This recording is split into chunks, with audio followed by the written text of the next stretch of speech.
আসসালামু আলাইকুম। আজকে আপনাদের সাথে শেয়ার করব এই সুন্দর ড্রেসটি আমি কিভাবে কাটিং করেছি এবং গোলাপ কলি টার্সেল এবং বো আমি কিভাবে তৈরি করেছি। তো পুরোটা থাকছে আজকের ভিডিওতে, তো অবশ্যই শেষ পর্যন্ত দেখবেন। তো কাপড়টা নিয়ে প্রথমে আমি দুই পাটে ভাঁজ করে নিলাম। তো 15 ইঞ্চি লম্বা মাপ দিয়ে উপরের পাটটা কাটিং করে দিয়েছি। তো এরপরে কাপড়টা 4 পাটে ভাঁজ করে নেব, যেহেতু দুই পাটে ভাঁজ করা আছে। তো 4 পাটে ভাঁজ করে নিয়েছি। তো এখানে লম্বা আছে কিন্তু 16 ইঞ্চি। তো লম্বা আছে 16 ইঞ্চি। এখন শোল্ডার মাপ নিয়ে নেব, যেহেতু এটা একটা হেলদি মেয়ের জন্য। তো এখানে 6 ইঞ্চিতে আমি দাগ দিয়ে দিচ্ছি। তো নিচে আর্মহোলের জন্য 6.25 ইঞ্চিতে দাগ কাটছি, শোল্ডার নিচে 6 ইঞ্চি, আর্মহোল নিচে 6.25 ইঞ্চি। তো এবারে স্কেল দিয়ে দাগ দিয়ে দেব। তো এটা যেহেতু 12 বছরের একটি মেয়ের জন্য, তো একটু হেলদি, যার কারণে শোল্ডারের মাপটা বেশি নিচ্ছি। তখন 3 ইঞ্চিতে একটা দাগ দিয়ে দিলাম এবং 2 ইঞ্চিতে একটা দাগ দিয়ে আর্মহোলের রাউন্ড শেপটা দিয়ে দিলাম। তো এরপরে বডি মাপ নেব। তো এটা হচ্ছে 38 ইঞ্চি বডির জন্য, যেহেতু আমি এখানে 15 ইঞ্চিতে দাগ কেটে দিচ্ছি। 38কে 4 ভাগ করলে হয় 15 ইঞ্চি। তো এক্সট্রা আমি 1 ইঞ্চি নিচ্ছি। তো এখানে কোমরের মাপ আমি 8.5 ইঞ্চি নিচ্ছি এবং এক্সট্রা 1 ইঞ্চি নিচ্ছি। তখন রাউন্ড শেপ দিয়ে মিলিয়ে দেব। তো নিচ থেকে, যেহেতু এটা ফ্রক হবে, কোমরে কুচি হবে, সেজন্য নিচ থেকে এক ইঞ্চিতে একটা দাগ দিয়ে দিচ্ছি। অনেকে দেখবেন যে ফ্রক তৈরি করার পরে 2 সাইড থেকে কিন্তু ঝুলে থাকে। এই রাউন্ড শেপটা যদি ঠিকভাবে কাটে তাহলে কিন্তু ঝোলে না। এই রাউন্ড শেপটা না কাটার কারণে কিন্তু নিচ থেকে কোনা বের হয়ে ঝুলে থাকে। তো এখন আমি দাগ অনুযায়ী কাটিং করে দিচ্ছি। তো এটা হচ্ছে 12 বছরের একটা মেয়ের জন্য। তো আপনারা এখানে বডির মাপ যদি কম হয়, 30 ইঞ্চি, 32 ইঞ্চি, 34 ইঞ্চি হয়, 34 ইঞ্চি এরকম হলে এখানে শোল্ডারের মাপটা এবং আর্মহোলের মাপটা কম নেবেন। তো যেহেতু একটা হেলদি মানুষের জন্য, তো এখানে আমি একটু চিহ্ন দিয়ে দিলাম। এখান থেকে উপর থেকে একটা চিহ্ন দিয়ে দিলাম। তো এখন আমি এখানে দুই পাটে কাপড় কেটে নিয়েছি। তো এখন আমি লম্বার মাপটা নিয়ে নেব। পাশে যেহেতু বাড়তি কাপড় ছিল সেটা আমি কেটে দিয়েছি। তো যেহেতু আমি উপরে পাট নিয়েছি 16 ইঞ্চি, সেলাইতে যাবে 1 ইঞ্চি, থাকবে 15 ইঞ্চি। তো উপর থেকে 15 ইঞ্চি বাদ দিয়ে আমি এখানে লম্বা নিচ্ছি 43 ইঞ্চি এবং 2 ইঞ্চি বেশি নিচ্ছি সেলাইয়ের জন্য। মোট এখানে 45 ইঞ্চি আছে। তো এখানে 45 ইঞ্চির দাগ অনুযায়ী কাটিং করে দিচ্ছি।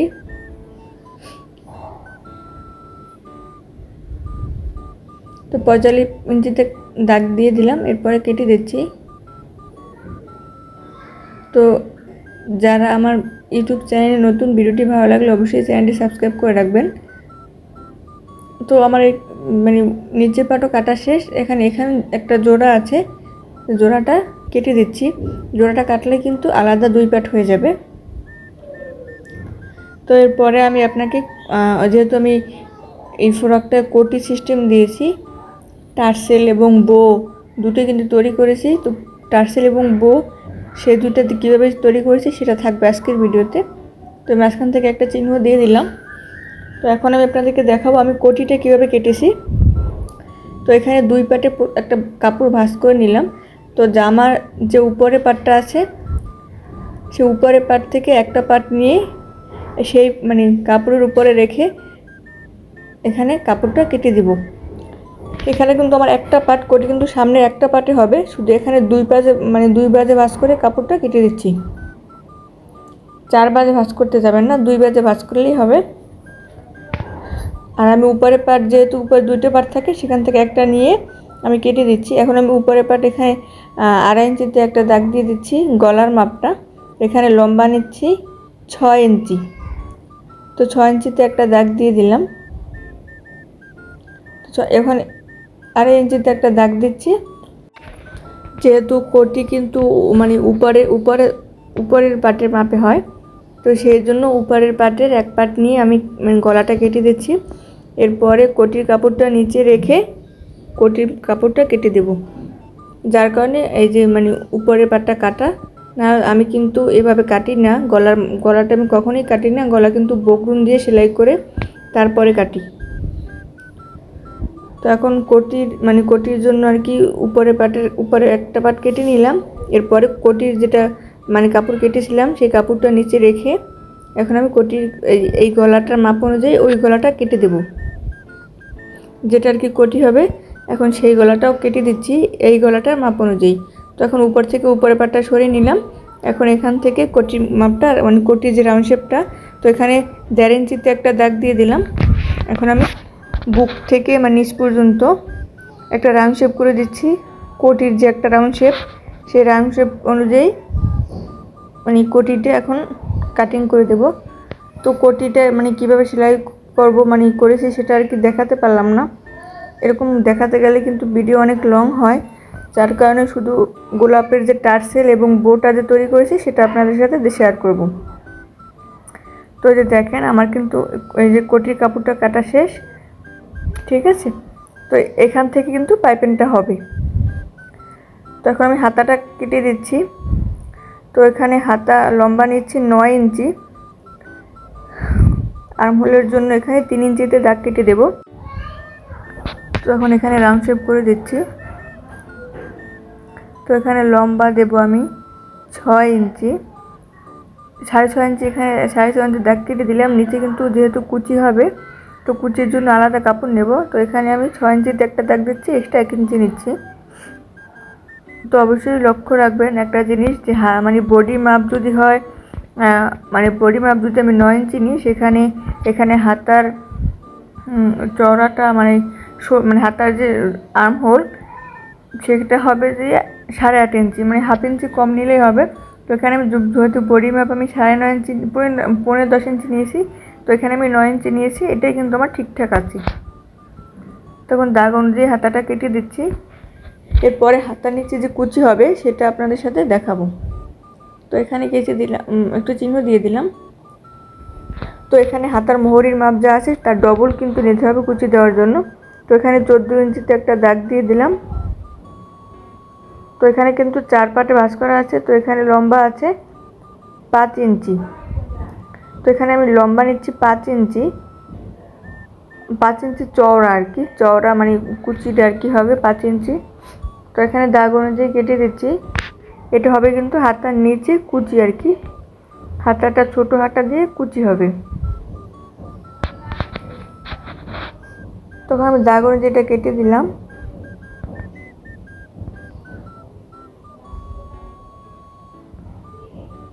চোদ্দো ইঞ্চি, এখানে একটু বাড়তি আছে অনেক, সেজন্য আমি কেটে দিচ্ছি। এখানে বাড়তি আছে 16 ইঞ্চি, 2 ইঞ্চি বাড়তি। তো এখান মাঝখান থেকে একটা চিহ্ন দিয়ে দিলাম। তো এরকম কিন্তু কুচিগুলো বসবে হাতায়। তো এরপরে আমি ফিতা কেটে নিব। তো যেহেতু এখানে একটু মানে বাড়তি কাপড় আছে, এখান থেকে ফিতাটা কেটে দিচ্ছি। তো ফিতা আপনার মানে মাপ অনুযায়ী লম্বা নিয়ে নেবেন। ফিতা মানে লম্বা কম বেশি হলে হয়, সমস্যা নেই। তখন দাগ অনুযায়ী ফিতাটা দাগ দিয়ে দিচ্ছি। তো যারা আমার চ্যানেলে নতুন, ভিডিওটি ভালো লাগলে অবশ্যই চ্যানেলটি সাবস্ক্রাইব করে রাখবেন, যাতে পরবর্তীতে আমি কোনো ভিডিও আপলোড করলে আপনাদের কাছে পৌঁছে যায়। তো ভিডিওটি কেমন হয়েছে অবশ্যই কমেন্ট করে জানাবেন, এবং সেলাই সম্পর্কে কোনো কিছু জানা থাকলে আমাকে কমেন্ট করতে পারেন, আমি আপনাদের কমেন্টে রিপ্লাই দিয়ে দেব।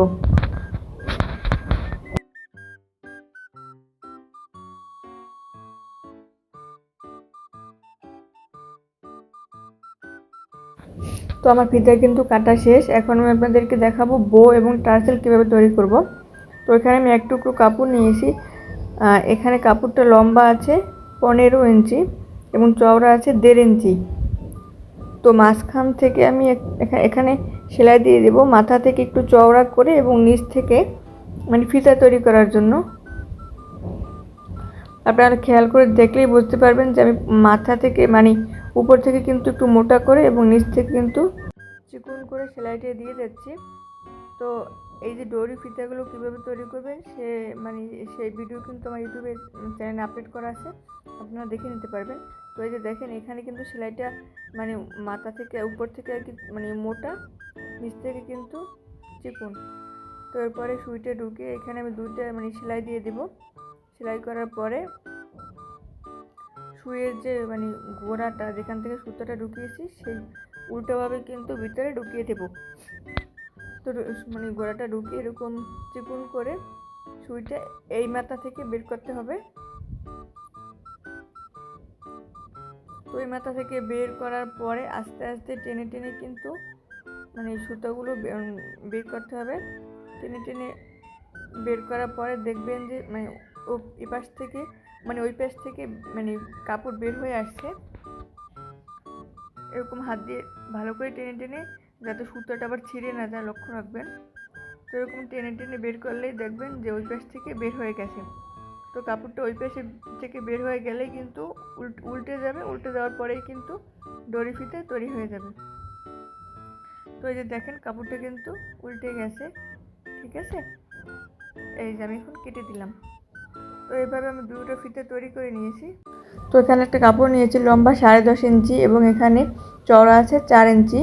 তো উপর থেকে একটা বাঁশ দিয়ে দিলাম, ভিতরে হচ্ছে এটা হচ্ছে উল্টো সাইড।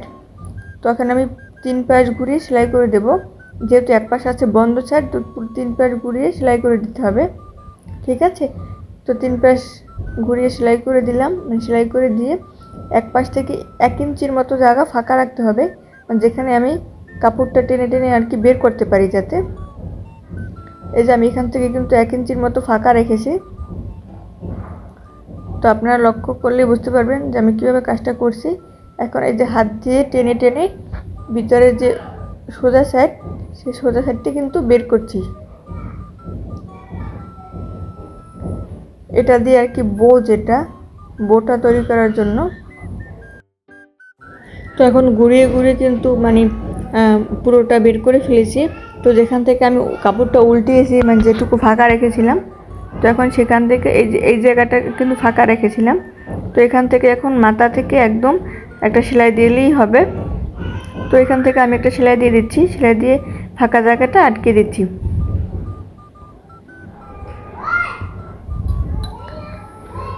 তো এর মানে একটা মানে ইসের বাসুদের সাহায্যে আমি কোনাগুলো বের করে দিচ্ছি।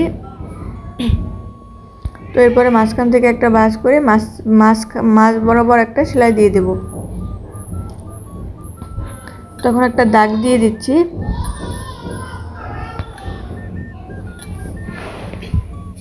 তো এখান থেকে একটা সেলাই দিয়ে দিলাম। তো এখানে সেলাই যেহেতু দুইটা মানে সুতা থাকে, সেখান থেকে আমি একটা সুতা হাতে টেনে নেব। তো একটা সুতা হাতে রেখে আস্তে আস্তে করে টানতে হবে। টানলে লক্ষ্য করবেন যে মানে এটা কিন্তু আস্তে আস্তে কুচির মতো হয়ে যায়।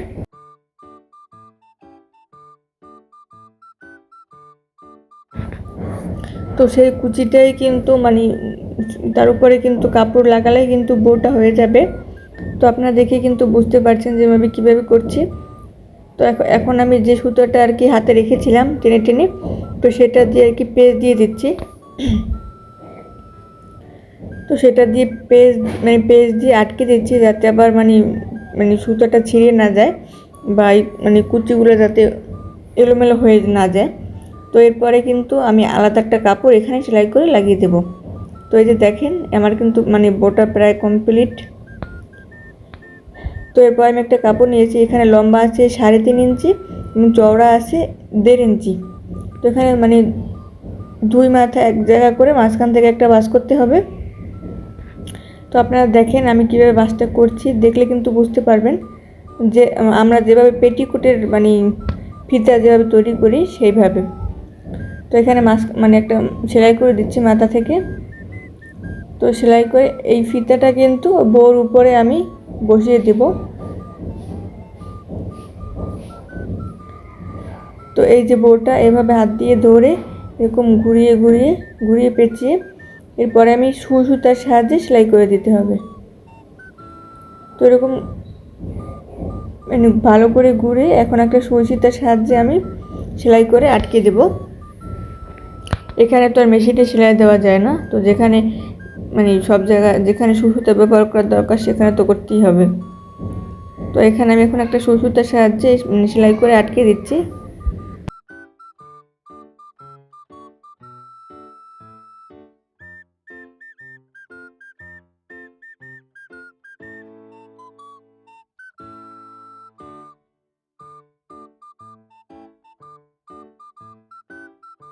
তো এই যে দেখেন সুতার সাহায্যে আমরা বোটটা তৈরি করার পরে, তো এখন আমি এখানে আরেকটা কাপড় নিয়েছি। এখানে দুইভাবে মানে দুই পাশে একই রকম কাপড় আছে, 4 ইঞ্চি করে 4 ইঞ্চি কোনাকুনি তো এখানে আরেকটা কাপড় নিলাম টুকরা। সো এখানে কাপড়টা লম্বা হচ্ছে 6.5 ইঞ্চি এবং চওড়া আছে 1 ইঞ্চি।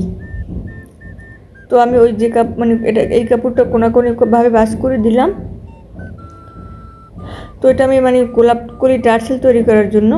তো মাঝখান থেকে আমি একটা রেখা দিয়ে দিলাম।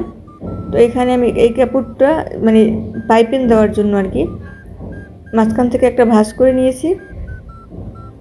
এটা কিন্তু আমি গোলাপ কলি যে টার্সেলটা বানাবো সেটা বানানোর জন্য। তো মাঝখান থেকে একটা ভাঁজ করে দিলাম। এরপরে ওই যে রেকটা দিয়েছি তার উপরে বসিয়ে সেলাইটা করে দেব। তো আমি এই গোলাপ কলি টার্সেলটা কীভাবে তৈরি করছি আপনারা ভালো করে লক্ষ্য করলে কিন্তু বুঝতে পারবেন। ভিডিওটি স্কিপ না করে অবশ্যই শেষ পর্যন্ত দেখবেন। অনেকে ভিডিও লং হলে কিন্তু দেখতে চায় না, আসলে ভিডিও লং হলে কিন্তু অনেক কিছু শেখার থাকে। তো এখন আমি এখান থেকে যে বাড়তি একটু কাপড় আছে সেই বাড়তি কাপড়টুকু কেচির সাহায্যে কেটে দেব। তো কেটে দেওয়ার পরে এখন আমি উপরে কাপড়টা উল্টিয়ে একটা চাপ সেলাই দিয়ে দিব। ঠিক আছে, চাপ সেলাইটা দেওয়ার পরে আমি আপনাদেরকে দেখাবো যে কীভাবে টার্সেলটা তৈরি করেছি। তো উপর থেকে একটা চাপ সেলাই দিয়ে দিচ্ছি।